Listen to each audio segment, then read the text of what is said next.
Awesome. So welcome back. Hopefully by this point in time, if you're watching this video, you have built your device, you have calibrated your device, and you've gotten to capture some of the spectrums needed for lab number 2. Now remember, in lab number 2, what we're going to do is we're going to capture a spectrum of the white LED light, and then we're capturing spectrums of the various transparent color films. And so once you've captured all those spectrums, remember, they will save them into your profile. So if I click into my profile, what I can see here as it loads are all my spectrums. And if I go back one more page here, it'll show me all my sort of lab 2 spectrums. And so here's what I've called the clear film, or just the LED light.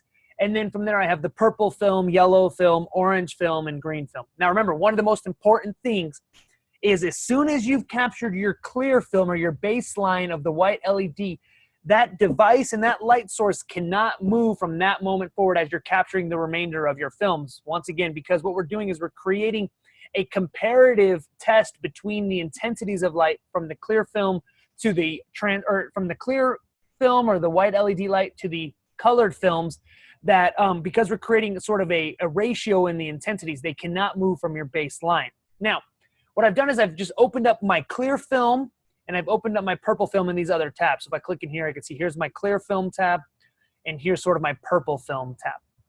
A couple things to notice. Number one is you can see that this film right here has a cloned calibration from your VHS box. So remember, once you've created one calibration, you can then apply that calibration to any other spectrum. So I've just applied that spectrum here. That essentially just helps orient these. Now we can see the 450, 500 region does reflect the blue region. The 550 region is where the green region is. The 6+ region is where the red is. Now, if your spectrum seems shifted here, it's just because you don't have it calibrated. Now, how do we get data out of this, right? When we want to calculate the absorbance and the transmittance, we need to look at the intensity values at given wavelengths.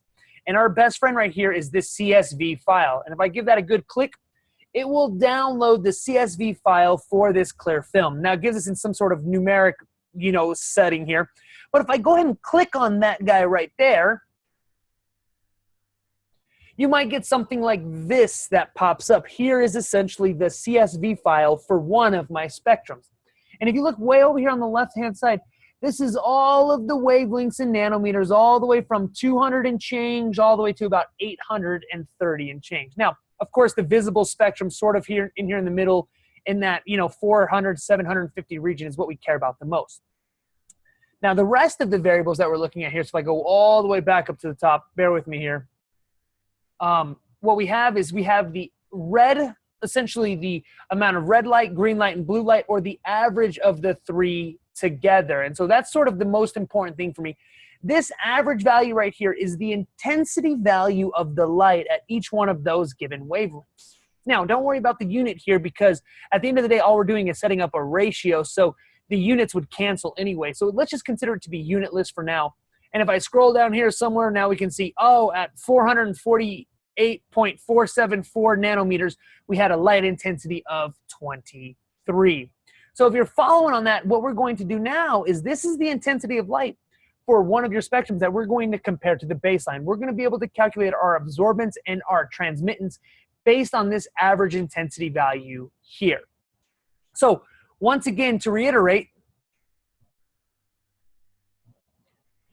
we're going to get our spectrums. From our spectrums, we're going to use our CSV file that's going to have the breakdown per wavelength, what the intensity of light is. And then from those intensities, from our baseline or our clear film or your white LED light, we're going to be able to compare that to the various color spectrum. Of course, if you have any issues, questions, comments, concerns, the discussion board below is a great place to start. Email me if you need. I want to make sure that you feel good about this process. And of course, good luck.